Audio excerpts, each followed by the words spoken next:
ஆரம்பிக்கணும்னு சொன்னா அல்ஹம்துலில்லாஹ் சொல்லி ஆரம்பிக்கணும். அல்ஹம்துலில்லாஹி ரப்பில் ஆலமீன். அல்லாஹ்வை புகழுது. எல்லா புகழும் அல்லாஹ்வுக்கே. قال النبي صلى الله عليه وسلم الصدق ينجي والكذب يهلك. உண்மை பேசுவது வெற்றியை தரும். பொய் பேசுவது அழிவை தரும் என்று நபிகள் நாயகம் ஸல்லல்லாஹு அலைஹி வஸல்லம் அவர்கள் கூறினார்கள்.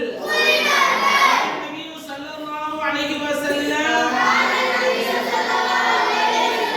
வாஃபு அம்மன் ஸலமக. அநியாயம் செய்தவனை நீ மன்னித்து விடு. யாருக்கும் நம்ம என்ன செய்யக்கூடாது? அநியாயம் செய்யக்கூடாது. யாருக்கு நாமும் அநியாயம் செய்யக்கூடாது. நமக்கு யாராவது அநியாயம் செஞ்சாலும் மன்னிச்சுக்கணும். முன்னாடி ஹதீஸ்ல போய் பேசவே கூடாது. சத்தியத்தை தான் பேசணும். அடுத்து 4வது ஹதீஸ். قال النبي صلى الله عليه وسلم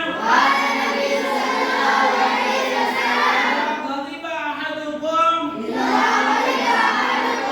فليتولى. உங்களில் ஒருவர் கோபமுற்றால் அவர் உது செய்து கொள்ளவும் என்று நபிகள் நாயகம் ஸல்லல்லாஹு அலைஹி வஸல்லம் அவர்கள் கூறினார்கள். அப்ப கோபம் வந்தா உது செஞ்சிடணும். கோபம் வந்தா என்ன செஞ்சிடணும்? உதுவோட எப்பொழுதும் இருக்கணும். இரவு அதிகாலை முதல் இரவுல தூங்குற வரைக்கும் மட்டுமல்ல, தூங்கும் பொழுது உது செஞ்சு தூங்கணும். இன்ஷா அல்லாஹ். قال النبي صلى الله عليه وسلم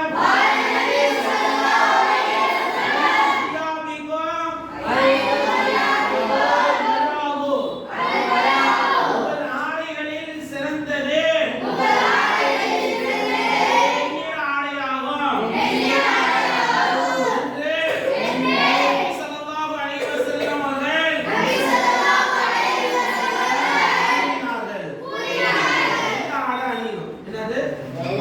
வெள்ளை ஆடை அணிவது சிறந்தது. வெள்ளை ஆடை அணிவது சுன்னத்து. பெருமானார் ஸல்லல்லாஹு அலைஹி சொல்லிருக்காங்க. சொன்னா என்னது? அது சுன்னத்து. கலர் ஆடை அணிவது. ஜுப்பா இல்லாத ஜுப்பா வந்து போடணும். புரியுதா? ஜுப்பா போடுறது ஒரு